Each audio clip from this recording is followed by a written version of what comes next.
Everybody, welcome back. This is for the lesson on September 12th. So if you missed school today, please make sure you get on this video. But before we get started, I need you to make sure you go into the online textbook because we will be going through a little bit of that today. So you go through this information right here. If you want to pause the video for a second, create a new link, and open up this video through Canvas. I open up the book, through Canvas. Then you can watch this video side by side to kind of get a screen shot with it, but then you can follow along in the book as well.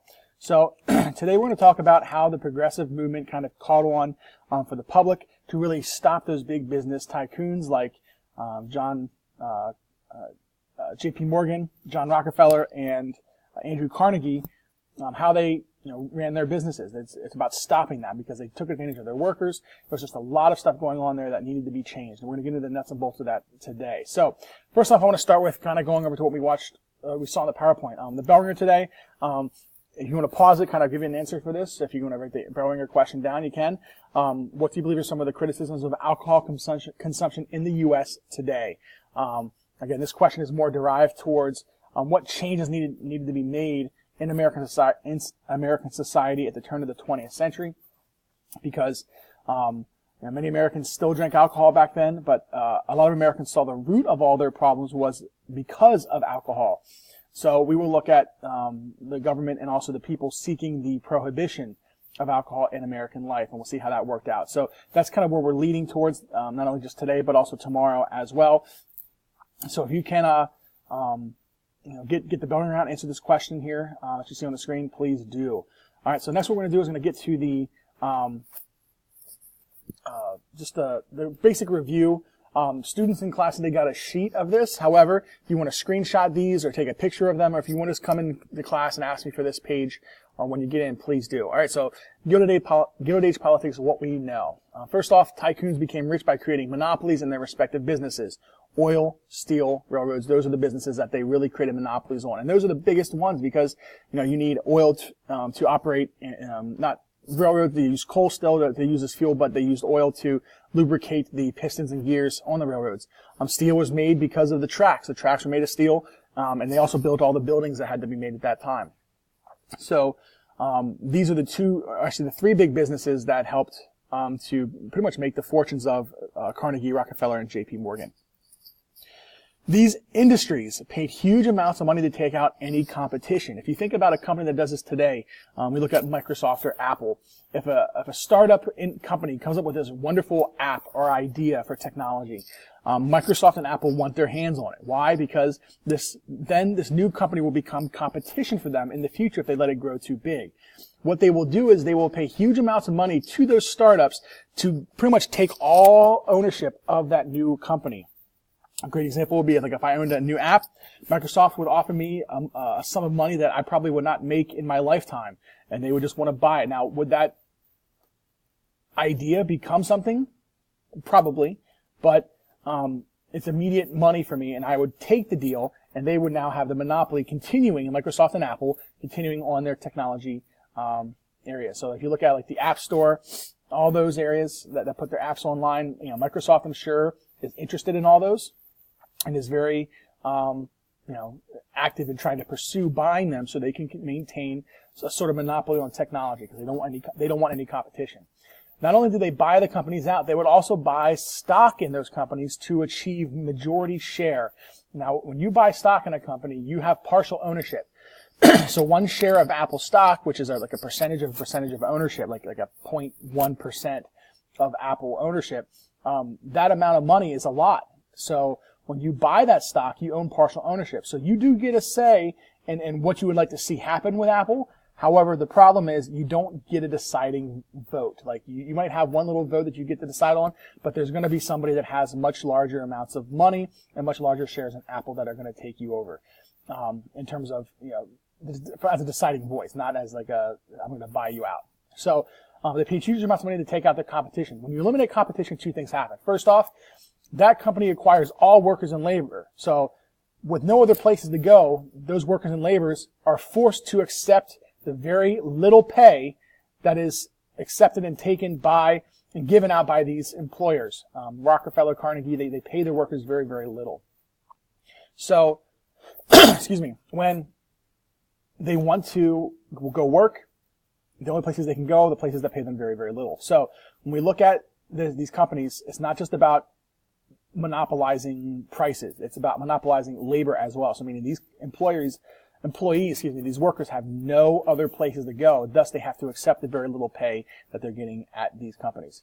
Second thing, as just we mentioned before, the monopolies sell their products for as much as they wanted to because no one else can compete for prices.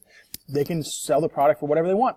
It just becomes very convenient for them because no one's going to compete for prices. Now, today, there's lots of competition in different industries, cars, shoes, different brands of food like orange juice or frozen pizza. They sell their products and they compete against each other because it makes it better for the consumer in the end. We do not have this kind of system in the Gilded Age. So it's very, very difficult for them to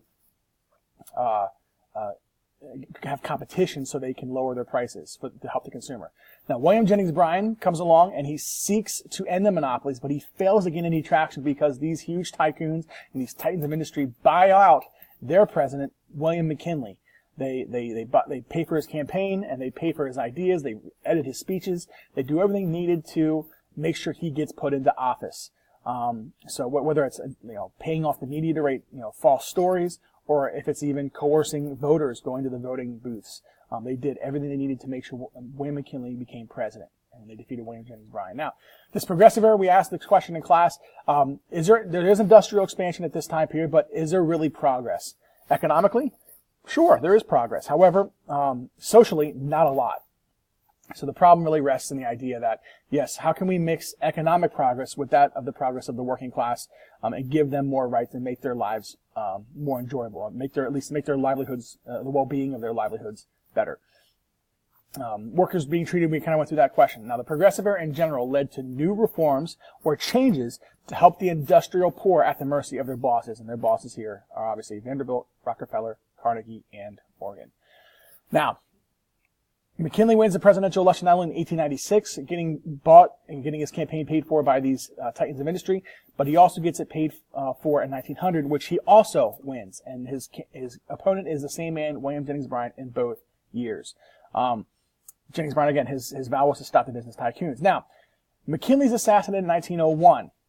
In around 1899, 1900, Teddy Roosevelt is governor of New York, and he becomes a really big threat to ending the monopolies that are created by Carnegie, Rockefeller, and J.P. Morgan. They decide to put Teddy Roosevelt through a series of backroom deals into the vice presidency to keep him quiet. Yes, the vice presidency is a place that you go to be kept quiet politically. And if you look at Joe Biden, yes, he was very vocal, but he didn't make the decisions. Obama made the decisions. You look at Mike Pence today. He doesn't make decisions. He can advise the president, but they don't make the decisions. It's all in the hands of the president. All the vice presidency is a safety valve for the president to keep the policies going in the same way. Now, McKinley's assassination in 1901 shocked the nation and the titans of industry, the tycoons. So once Teddy Roosevelt becomes president, karma sets in for these individuals because now Teddy Roosevelt is out to end the corruption.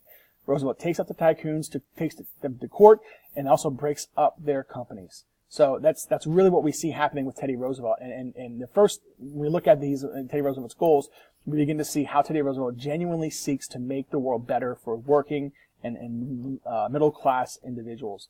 And we see that in several ways. So the last part of class today, we looked at the books on page 393. So if you want to pause this, go to the textbook that I had you get out earlier in this video to look at page 393, and you can see at the very bottom of that page it says TR square deal, and we're also going to look at antitrust activism. We're not going to hit on railroad regulation today because the 3 questions don't pertain to that section, but TR square deal and antitrust activism.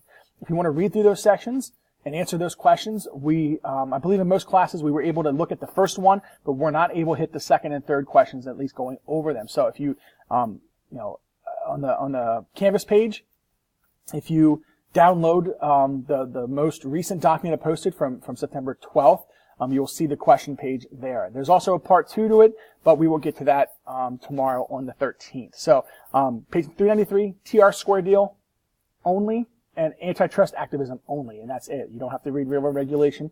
Just kind of read through these, answer these questions, and you can kind of see where Teddy Roosevelt stands on a lot of these issues. All right?